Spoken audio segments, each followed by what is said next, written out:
Canada's auto sector is celebrating one of the big stories that emerged from this week's North American Leaders Summit in Mexico City. An arbitration panel has ruled in favor of Canada and Mexico and against the United States in a significant trade dispute. It's all about car parts and where they're made.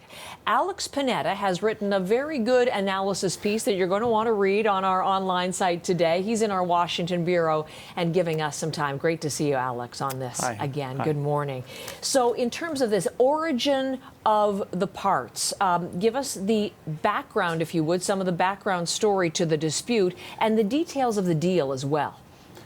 Sure. So it involves the most important element, arguably, in the new NAFTA, cars, and the struggle to attract manufacturing jobs for them.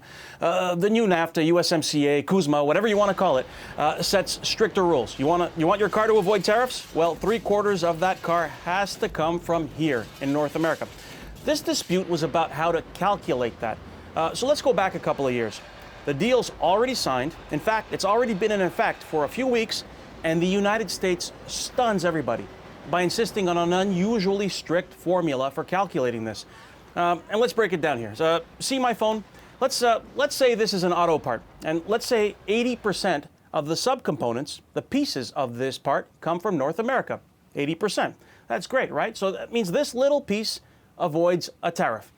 But then you have to do another calculation for the whole car. Canada, Mexico, the auto industry all figured, okay, well, that piece was deemed North American, so 100% of it counts toward the North Americanness of the whole car. The U.S. said, no, we're not doing it that way. It's only 80% of that piece, if only 80% of that piece is North American.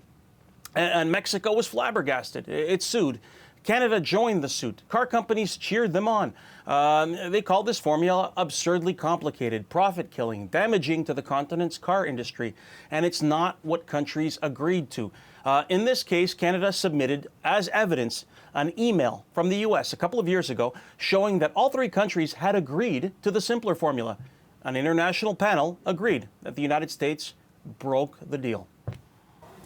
Thank you for that phone analogy, because I'm getting it also very clearly. I mean, these trade disputes can be very dense with detail. So now we understand, and also why you called it, Alex, in your piece online, arguably the most important trade dispute under the new NAFTA. Take us through the impact for the auto industry and the implications for NAFTA 2.0 as well, generally. Sure. So the winners here officially, Canada and Mexico. But really, it's the car companies. They get cheaper access to more and less expensive parts. And potentially, the general public, the consumer, also wins because they get potentially cheaper cars.